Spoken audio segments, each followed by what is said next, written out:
In my opinion, the most underrated offensive tackle in the NFL is Andrew Thomas. But more so than that, this Giants offensive line has been doing a great job. Guys like Jon Feliciano reaching, sealing, and putting people down. Glowinski, Bredeson have all done a really solid job. And even then, Evan Neal may have the most upside among the entire group. Today, we're going to break down the Giants offensive line. Let's just jump right into it. Starting with this first play right here. Number 97 here is in a one technique, and Feliciano has to reach to the outside of him on this zone play to the left of your screen. This is not an easy block, but Feliciano does a great job reaching out and sealing off number 97. And ultimately, that seal right there creates a wall for Saquon Barkley to cut behind. So a really nice shot by the center. Let's go ahead and get into the next rep. Alrighty guys, jumping into the next play, let's break this Saquon Barkley 40-yard rush out of the Wildcat formation. Absolutely fantastic run by the running back. And honestly, I think this is such a great job by the offensive line as well.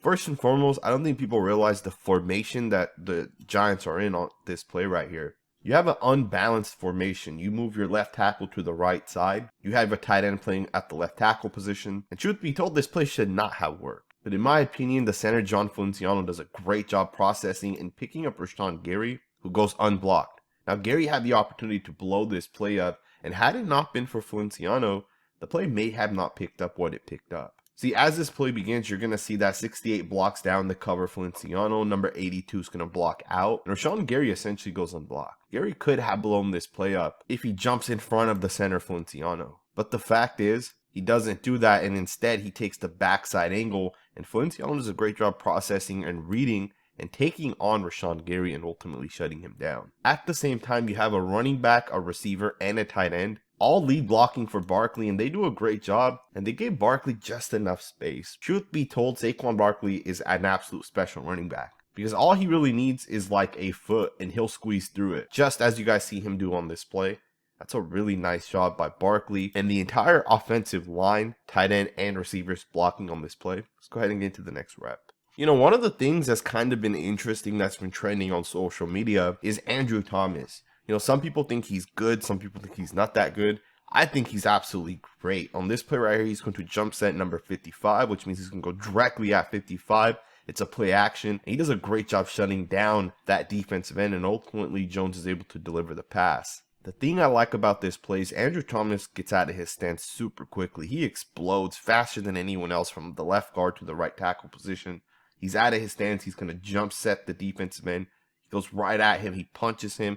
He makes contact, and he shuts it down. In my opinion, Andrew Thomas is a really good tackle, and there's just so many plays of him doing an absolute fantastic job. Let's go ahead and get to the next rep. Now, if this is the first time you're on this channel, do understand we do both positive and negative reps. On this play right here, this is going to be the sack that Evan Neal is going to allow to Preston Smith. You guys are going to see that Evan Neal is going to jump set because this is the play action, which means he's going to go directly at number 91. So just to back it up here, you see the play action coming. Neal jump set Smith. He goes right at him. And the thing with the jump set is you have to watch the outside, because if you're going to go at someone and they hit the outside, they're going to win. And that's exactly what happens on this rep.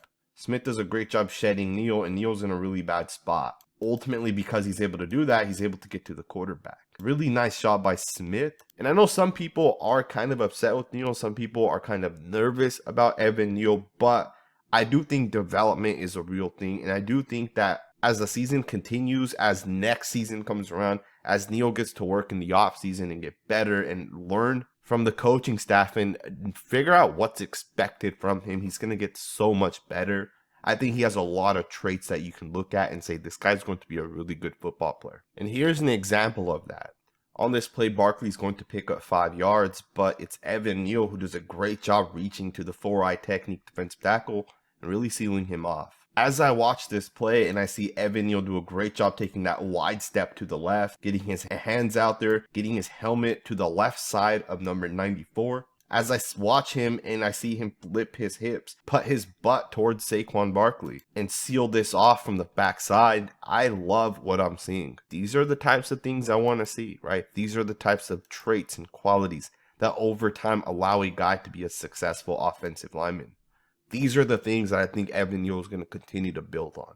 Again, I know some people may be disappointed, but Never mind the sacks, right? Like, he's going to get so much better as he continues throughout his career.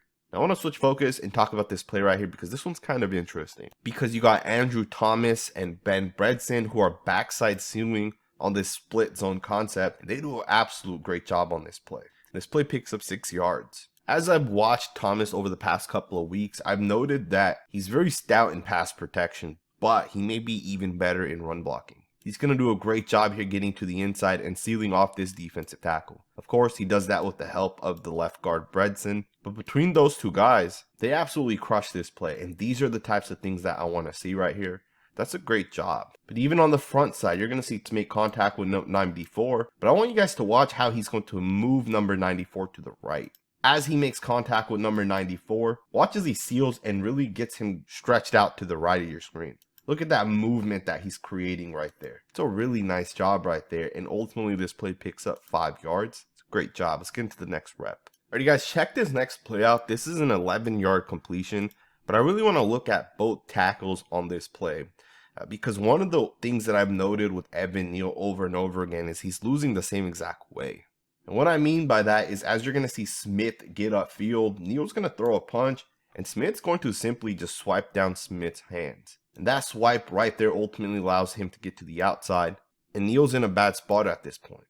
And of course, although Smith doesn't get the sack, he does get pressure. He does get a hit on the quarterback.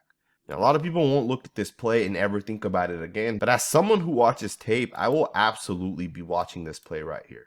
The thing I see on this play is instead of getting vertical in his set, Neal is going to take a 45-degree angle. Now, the 45-degree angle is okay, but it does give you room to lose to the outside. And that's exactly what happens in this play. Now, the way to fight that would be for Neal to say, instead of taking that 45-degree set, I should get a little bit more vertical in my stance. Now, of course, that does open up things back to the inside, but at least it'll solve the short-term issue of him getting beat to the edge. Because a lot of his losses are to the edge.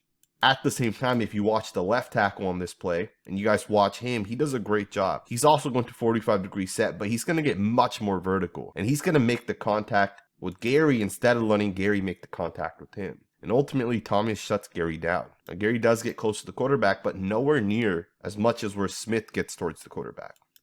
Overall, the left tackle does a great job on this play. Let's go ahead and get into the next rep. Alright, you guys, jumping into this next rep, I want you guys to watch this play. This is a really nice design by the offensive coordinator to trap number 97, and this play right here goes for 10 yards. It's a really nice run.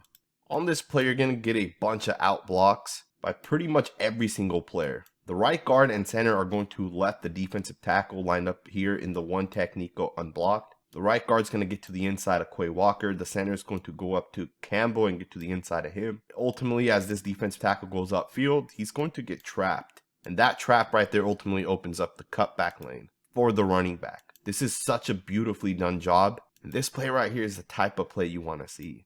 Even 86 comes down and gets a piece of the cornerback. Maybe you can call that a block in the back here on number 26. But ultimately, I think you don't call that because it's so close to the line of scrimmage. It's a really nice run. Although the Giants' offensive line is still underrated, I do think they're a pretty solid unit. And I think they're only going to get better as they get more experience, as this new head coach comes in and really implements everything he wants to do from an advanced perspective. Overall, I absolutely love where the Giants are today. And I'm not surprised they're 4-1.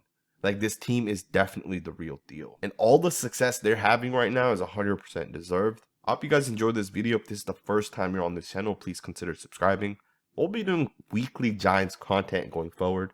Thumbs up, subscribe, and I'll see you guys next time with another video.